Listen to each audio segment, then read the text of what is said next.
Assalamualaikum, hi and hello to everyone. So today I'm going to present about my assignment 2, which is consists of topic 2.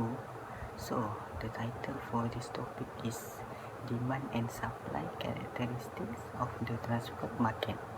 So demand is actually a desire to purchase a good plus the willingness and the ability to pay for that good at a given time. For example, like now, hand sanitizer and face mask are very high demand in market. So as you can see, this is a mind map made by me. So let's take a look at the first circle at the top one is the pattern of the demand. So pattern of the demand is the pattern of movement people using the transport services. So there are three types of pattern. First is peak, second of peak, and third seasonal. Okay, for the first one is peak. Demand for transport services for this pattern is high during some period of time, because at this time people are going to work and also back to home after work. For example, in the early morning and late evening. So the demand is excessive, and then this pattern is going back to normal after a certain period of time. And we go to the next one is off peak. This pattern only happen during the low demand period, which is also called as off season. So the last one is seasonal pattern. This pattern is only happen during festive season, for example during Chinese New Year, Hari Raya Aidilfitri, Deepavali and so on. Okay, let's look at the next circle. Second circle is the variation in demand levels. This is consists of weekly, monthly and seasonal, which is also depends on determinants of demands to be introduced to the analysis. So the first one is income. People are more likely to spend money on public transport and they an increase in their income because they can afford for it. So when this happens, they are going to be shift in demand curve. It is because the demand is high and the shift curve are going to increase. So the next one is the price of other goods and services.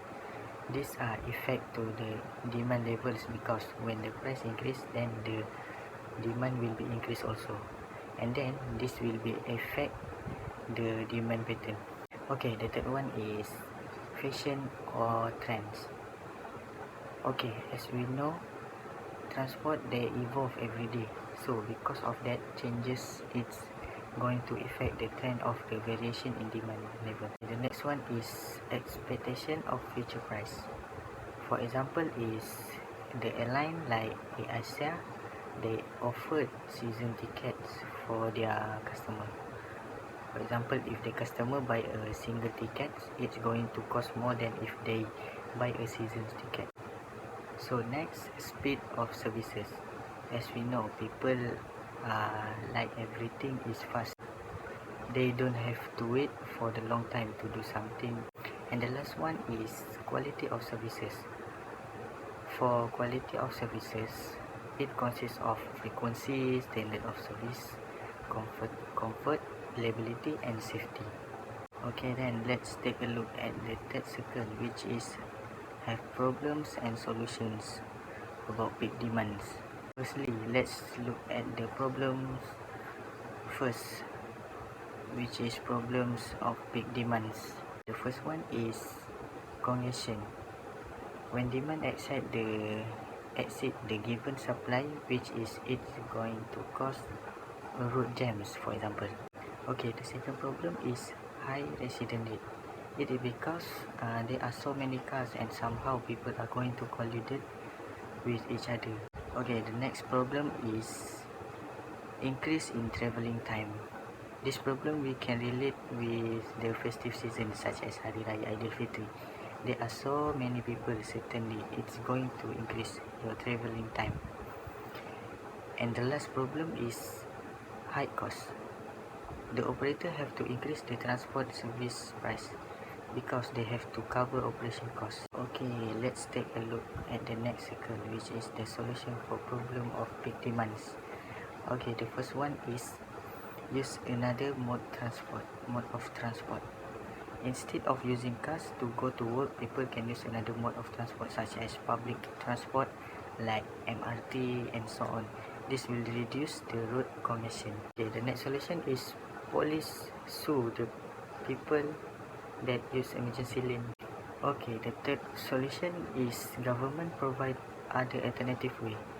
Okay, for example, they lay out traveling plan for festive season. This will make that people are not going home during the same time. And the last solution is operator makes early plan.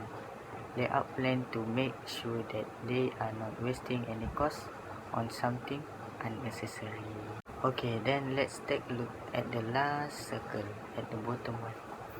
So, which is economic consequences of demand patterns. First one is cannot be stored. It's mean goods cannot be stored. So this thing happens because increase of the demand. So the next one is oversupply in off-peak. The product demand is low and the supply is too much. Okay, then the third one is freight operator face excessive demand during seasonal demand. For the example, when Hari Raya Aidilfitri, the demand for chicken is very high. Courier service have to work and ship more chicken than usual because of the demand during that time is very high. The last one is transport has a driver demand. Driver demand is a demand for a factor of production, or it means goods that occurred as the result of the demand for another final goods. Okay, then the conclusion for this topic is I can learn a lot of things that I can connect the dots between the importance of transport with the economics.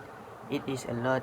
For example, is what early I just said, the demand and supply are important for transport to know the pattern of the demand so that they can gain profit in future and not gain any loss. So before I end this video, I would like to say thank you to Sir Razak